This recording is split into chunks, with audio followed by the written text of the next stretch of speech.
So, welcome you all in my next lecture. So, in this lecture I will talk about, like as I said earlier, that my plan is to talk about the notion of partial derivative, directional derivatives, tangent plane, normal line or total derivative, and then chain rule will come.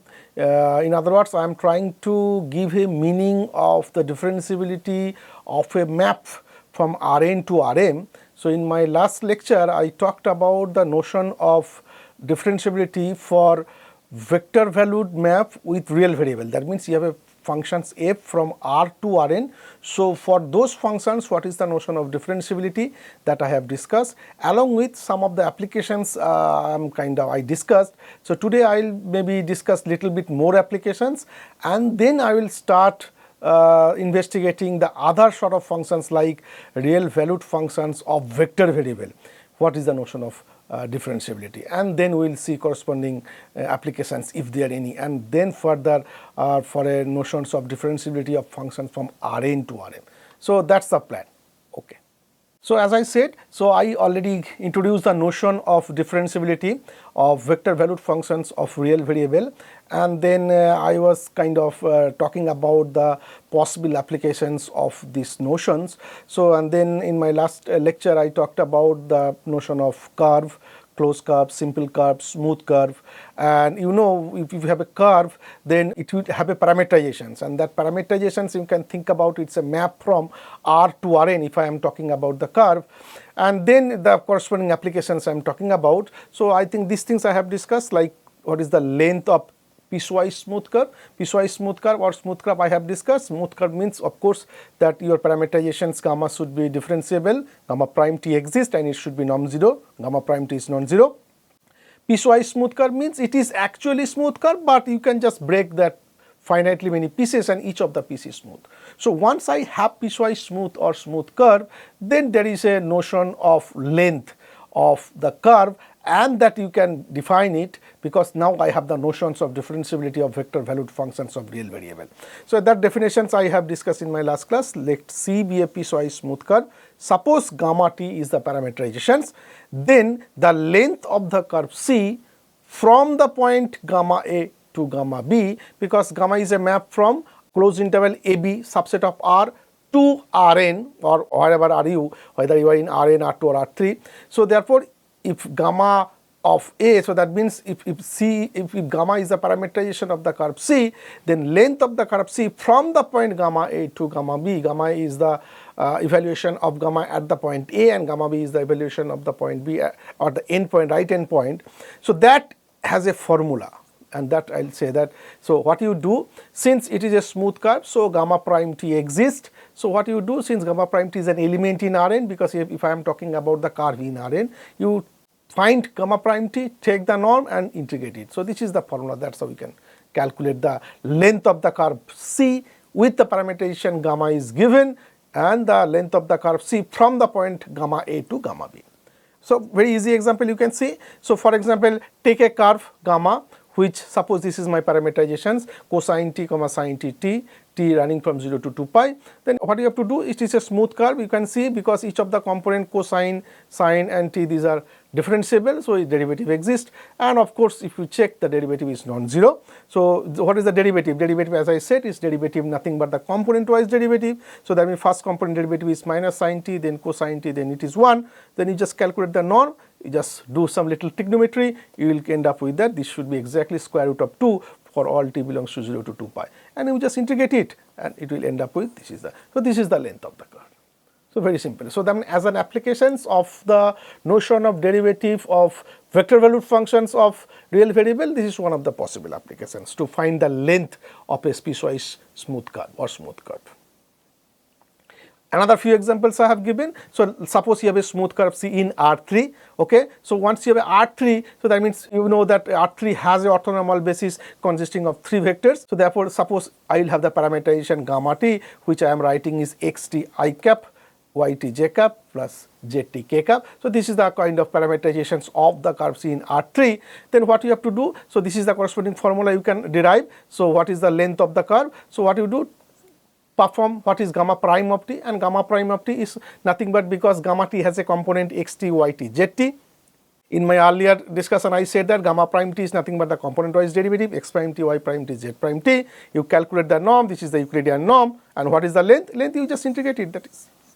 So that is the formula of the length of the curve. C if gamma t is the parameterizations for the interval t belongs to closed interval a to b. Similarly, if I have a curve C in R2, again it will have a parameterizations xt I cap plus yt j cap, because R2 we know it will have a orthonormal basis consisting of two vectors I cap and j cap. So now we calculate gamma prime t as earlier at x prime t I cap plus y prime t j cap, calculate norm, and of course I think that little down, so it should be integration a to b square root of x prime t whole square plus y prime t whole square dt. This is the length. So this is the formula. So that means if I have a curve C in R2 or R3, and if I know the parameterizations, then I can easily calculate the length of the curve. Okay, so now once I have the kind of I know the how to calculate the length of the curve, then automatically in that curve I can give a parameterizations that is called arc length parameterizations. So that means if I have a curve, it will have a natural parameterization, that's okay. But since now I know how to calculate the length of the curve, if the curve given a parameterizations, so that means I know how to calculate the length. Once I have that concept, then a curve with a given parameterization is given, that's fine. But on top of that, I should say I can have another parameterization that is called arc length parameterizations. So how to do that? So there is a picture I have given. So suppose this is my curve. So these are the process. So what I said is that select an arbitrary point p t naught, say p of t naught. Suppose p is the parameterization is given of this curve. So suppose take an arbitrary point p t naught, say on the curve C. Suppose this is as a base point or reference point I am given. Suppose something I have given, suppose this is my base point. So suppose this is a base point. Okay. Then what it says is that starting from the point, so that means suppose you have a curve, you have a point on that curve. Okay. So it says that starting from the point, choose one directions along the curve to be positive direction. So that means if I fix a point on the curve, so I will have one direction, so either I can go that side or I can go this side. So that means if I have this point, if I go this direction, that I will say that is a positive directions, and if I go in this direction, that will be a negative direction. In other words, mathematically I have to say what do I mean with that. So I am saying that okay, usually the direction we get on the curve for t greater than t naught. So that means you have a fixed base point or reference point p of t naught. What you do, you take t is greater than t naught and consider the point pt. So you will go one direction in the curve, that is I am talking about the positive directions, and if t is less than t naught, that means the corresponding point pt will be in the different direction, that I am saying is the negative directions. That means if I take t greater than t naught and the point pt goes in one of the direction, that is I am talking about the positive directions, and if t is less than t naught and the point pt going another direction of the curve, that I am saying the negative directions. Okay. Now look, the third point. If pt is a point on the curve, let st be the distance from the point pt naught to pt along the curve. So what I am doing, suppose this is my base point, suppose this is pt naught, okay, and suppose t is greater than t naught, suppose this is my point pt, this is my point pt. Okay, so now I have a curve, I have a 2 points pt naught, pt. I know that by just concept I have discussed, what will be the length of the, or what will be the distance from pt naught to pt along the curve. So that means that is nothing but the arc length, and that I know how to calculate it. So therefore, once I have a fixed base point pt naught, and if I take pt where t is greater than t naught, so that means suppose if this is my pt, so that means I know what will be the length from the point pt naught to pt along the curve. In other words, that is nothing but the arc length. That's what exactly I have written. So let st be the distance from the pt naught to pt along the curve.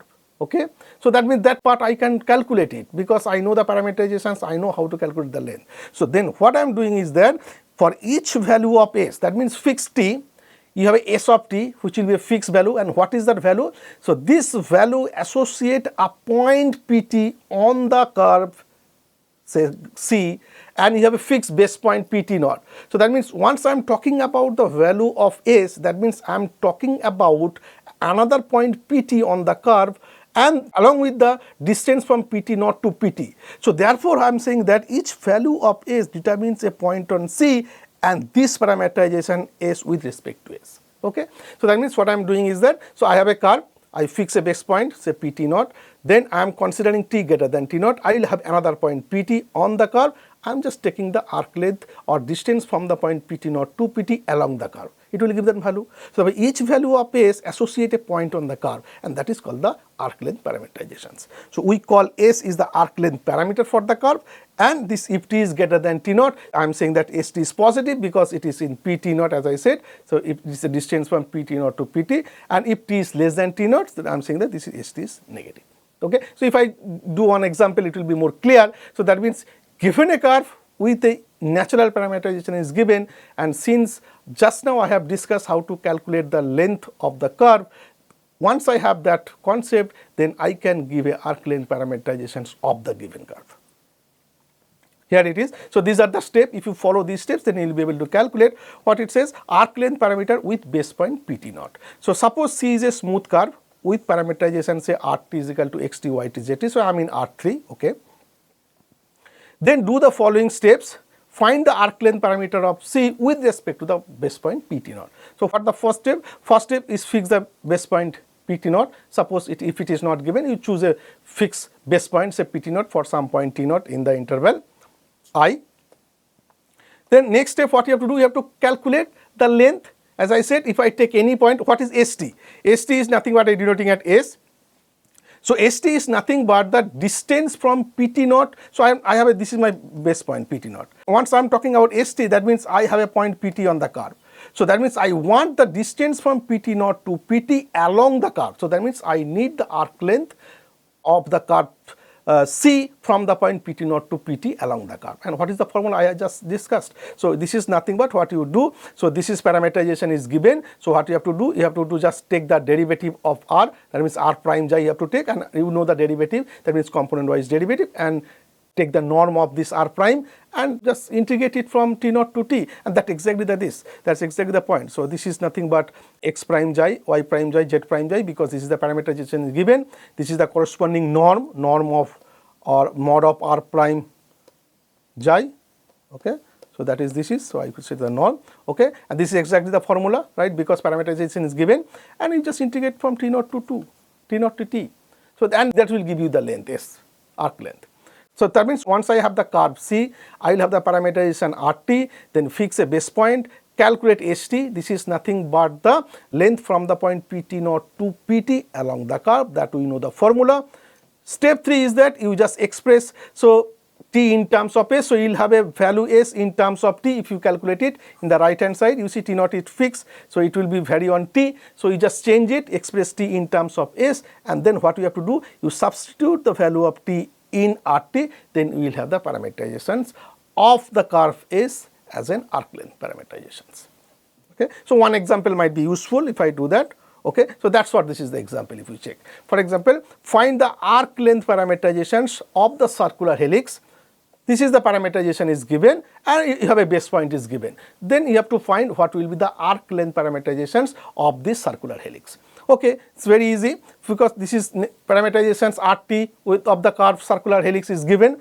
So, once we have RT, so you can easily guess what are the components. So, first component is cosine t, second is sine t, third is t. Okay, then you can easily calculate the derivative. R prime t is the component wise derivative, minus sine t I cap plus cosine t j cap plus t means if the derivative is 1, that means k cap.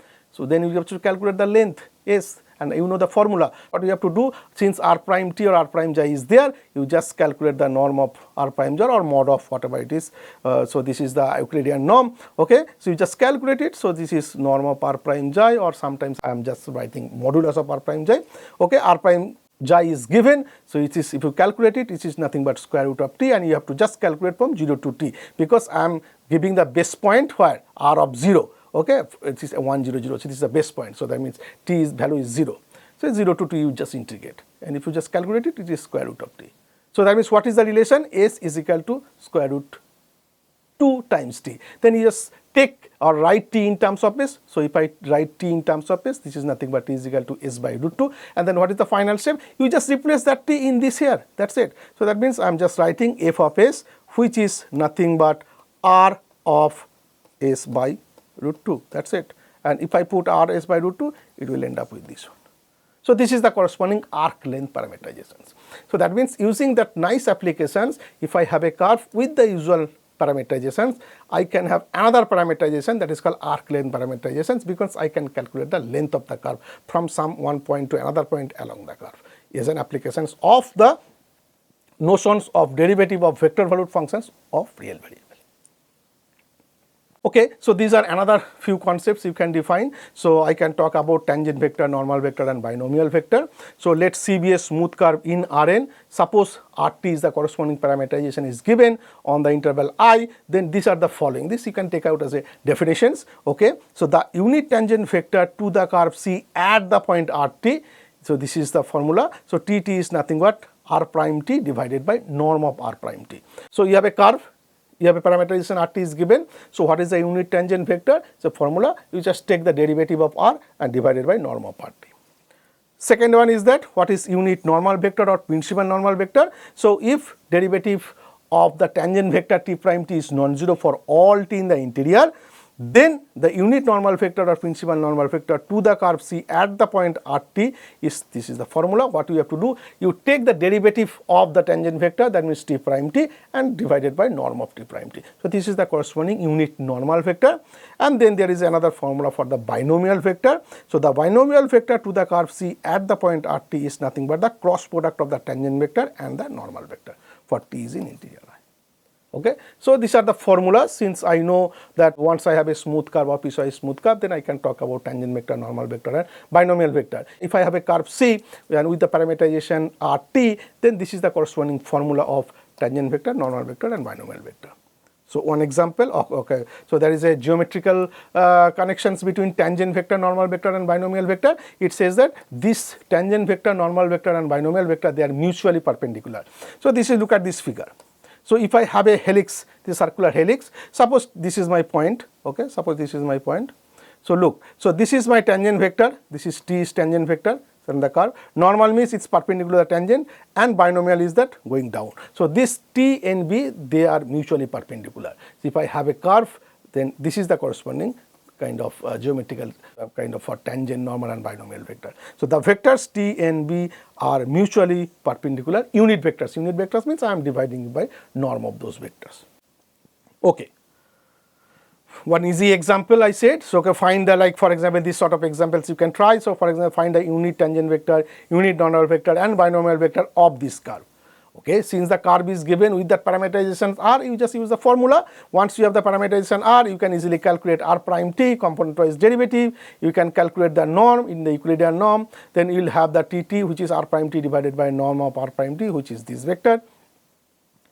Then you just calculate the derivative of the tangent vector t prime t. Because you know Tt, again you can take the derivative. And derivative is the component wise derivative, you know, I already discussed. Then you can also calculate the norm, then you can get the normal vector, which is t prime t divided by norm of t prime t, this vector. And finally you have the binomial vector, which is the cross product of tangent vector and the normal vector. So these are very easy examples. You can, once you have the formula and if you have the curve with the parameterization, so you will be able to calculate it very easily. Okay, so this is another formula. So if you look at the earlier one I have a curve with the usual parameterizations. But as I said, once I have a curve with the usual parameterizations, then I can have another parameterizations of that curve, that means arc length parameterization. So that's what I have written. So finding the tangent, normal and binomial curve is the parameterization in terms of arc length. That means if C is a smooth curve in R2 or R3, and suppose you have a parameterizations of this curve given in terms of arc length parameterization is given, then of course there will be a formula. Okay, what is that formula? You have a unit tangent vector, which is Ts, which is nothing but R prime of S, unit normal vector, which is Ns, which is R double prime S divided by norm of R double prime S, and binomial vector Vs, which is nothing but of course tangent cross normal, that means R prime S cross R double prime S divided by norm of R double prime S. So this is the formula corresponding unit tangent vector, unit normal vector and binomial vector if I have a curve with arc length parameterization is given. In fact, you can deduce it from this earlier one. Okay, so now once we have a curve or say smooth curve, then I can talk about a concept called curvature. What is that? I have written it, a measure of how sharply the curve bends. So that's called the, if you measure those kind of things, that how sharply the curve bends, then this is called the curvature. Of course, I need a mathematical definitions for that. What it says, suppose that a curve C is parameterized in terms of the arc length, because I know how to parameterize a curve in terms of arc length parameterization. So suppose C is given with usual parameterizations, I know how to get the arc length parameterization. So suppose you have a curve C with arc length parameterizations, then there is a notion of, or there is a formula for the curvature. So what I am saying is that let T denote the unit tangent vector to C, and that I know that what is the unit tangent vector. If you go back, say there is a formula for unit tangent vector. Yes, so r prime t divided by norm of r prime t, r is the parameterizations, or this is r prime s if I have a what is called arc length parameterization is given. Okay, so that's, so look, so the sharpness of the bend of C, the sharpness of the bend of C is closely related to dTds, that means derivative of the tangent vector with respect to s variable, that means the arc length variable, which is, again I am writing, which is the rate of change of t with respect to s, and that is nothing but the derivative of t with respect to s. So look at the pictures I have clearly drawn, kind of drawn here. It says that if C is a straight line, that means there is no bend, it is straight line. So suppose this is my straight line, look at this picture, then the direction of t remains constant. So that means there is no change of the directions, that means it is constant, and hence the curvature becomes 0, because there is no bend, it is straight, so this curvature is 0. So for example, this one, if C bends slightly, suppose I have a curve which bends slightly, look at this curve, very slight changes, then I say that then T, that means the tangent vector, undergoes a gradual change of the direction, when the small changes, that means if I have tangent like that, so very small changes. And if C bends sharply, that means if it has kind of very sharp, like look at this picture, okay, then T undergoes a rapid change of directions. For example, direction of this and direction of this is completely different. So, and that's how the curvatures, if I measure it, and that's how called the curvature. Of course, there is a formula for that. So this is the formula, curvature of a smooth curve. It says that, this is the definition, if I have a smooth curve in R2 or R3, and suppose this is parameterized by arc length Rs, then the curvature of C at the point Rs, which I denoted as kappa, this is called Greek letter, this is very standard notation, and which is denoted by Ks. And what is the formula? So you just have to take the derivative of the tangent t with respect to x and the norm, which is nothing but norm of r double prime s. So this is the formula. Another theorem you have, suppose C is a smooth curve R2 and R3 with the parametric equation RT, it is RT means the usual parameterizations, not the arc length parameterizations, okay, such that the derivative of our double derivative exists at all interior points, then the curvature KT of the curve C at the point RT is given by this sort of formula. So that means this is kappa of t is norm of t prime t divided by norm of r prime t, or norm of r prime t cross product of r prime t and r double prime t divided by norm of r prime t Q. So these are the formula. So this one formula and this is the second formula. So if I have a curve, suppose its arc length parameterization is given, this is the corresponding formula of the curvature, and if I have a curve with the usual parameterization is given, then this is the corresponding formula for the curvature. So that means if I given a curve with some parameterization, so arc length or natural parameterization, then you will be able to calculate the curvature. Oh, I have given an example. So suppose in R2, suppose you have a circle of radius a centered at origin, then of course this is the corresponding parameterization, so you can easily do that. So Rs is equal to a cosine s by a, comma a sin s by a, where s running from 0 to 2 pi a. For this circle, suppose calculate the tangent vector, normal vector, binomial vector, and the curvature. You have the formula, so you just calculate it. So since this is arc length parameterization already given, so what is my Ts? By definition r prime s, which is nothing but the corresponding component wise derivative. You can calculate it, again calculate the r double prime, again the component wise derivative. This is the one. Curvature is nothing but the norm just by the earlier slides, which is 1 by a. Unit normal vector, this is the corresponding formula, r double prime s divided by norm of r double prime s, this is the one, and binomial vector. So this is again r prime s or cross product of r prime cross r double prime divided by norm of r double prime, okay, and this is, you can, if you calculate it very easy, you can get k hat. Okay, so these are the formula. So that means if I given a curve C with say arc length parameterizations, then you will be able to calculate because you know the formula for tangent vector, normal vector, binomial vector, and the curvature. Okay, so this is kind of physical significance, I should say. So like for example, motion of a particle. Suppose if RT is the position of a particle moving along a smooth curve, then the particle's velocity vector Vt, this is nothing but the derivative of r with respect to t, that means r prime of t. What about the acceleration vector? That means the derivative of the velocity, that means a of t, which is nothing but dv dt, which is nothing but d2r d2t, that means r double prime t. What is the speed? Which is the norm of the velocity vector. What is the directions of motions? This is Vt divided by norm of Vt. So these are the formula. That means in the point of physical point of view, you can think about that. Okay, this is a kind of corresponding natural notations. The bold letter V denotes the velocity vector, and the bold A, small a, denotes the acceleration vector. And this is the formula, you know, all of you. Velocity is nothing but speed times direction of the motion. This is the physical significance of those things. Yeah, you can think about that. Okay, one example, again very easy example relating to my previous slide. Suppose something is moving, and if I want to calculate the velocity, accelerations, what all kind of stuff. So that's what I have written. The vector RT suppose gives the positions of a moving particle at time t. Suppose at time t I have this position of a particle. So this is my questions. Find the velocity and acceleration of the particle at time t. Find the particle speed and directions when t is equal to, when t is equal to 2, that fixed time, what will be the corresponding particle speed. And so, but you know the formulas, everything. So therefore velocity Vt, which is derivative of r with respect to t, and you know what is the parameterization Rt, then you can easily calculate the derivative because it is the component wise derivative. Acceleration, which is nothing but the r double prime t, take one more derivative of the velocity, you will get it. Speed is that norm of V2, because I am talking about the speed at t is equal to 2. So therefore this is the corresponding formula, trigonometric formula. You can, that means this is a Euclidean norm, you calculate it, this is square root of 5. Direction is V2 divided by norm of V2, so this is the corresponding direction.